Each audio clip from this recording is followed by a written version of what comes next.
अस्सलामुअलैकुम नाज़रीन। Drama serial इक़्तिदार की आने वाले एक साथ में दिखाया जाएगा कि शाहनवाज की तो ना शाहनवाज को समझ आ रही है और ना ही हमें शाहनवाज की समझ आ रही है, क्योंकि एक जानिब तो शाहनवाज इस बात का इजहार करता है कि उसे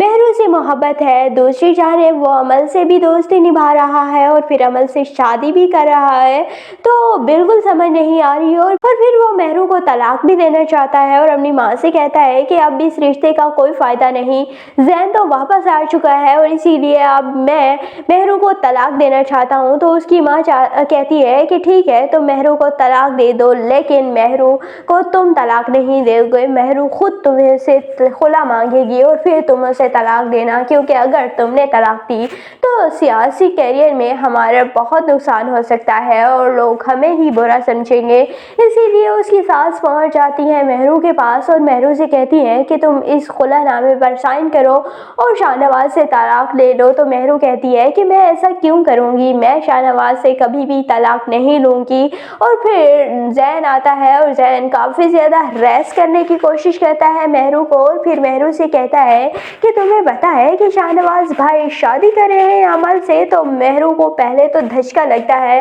लेकिन फिर वो खुद को संभालती है और शाहनवाज से कहेगी कि अगर तुमने अमल से शादी करनी है तो तुम अमल से शादी कर सकते हो, लेकिन मैं तुम्हें कभी भी नहीं छोड़ूंगी और अगर तुम मुझे छोड़ने के बारे में सोच रहे हो तो ये याद रखना कि मैं इस घर से निकली तो मैं तुम्हारे सारे चट्टे खट्टे खोल दूंगी और फिर मैं तुम्हें मुंह दिखाने के काबिल नहीं रहूंगी और जो तुम्हारा सियासी कैरियर है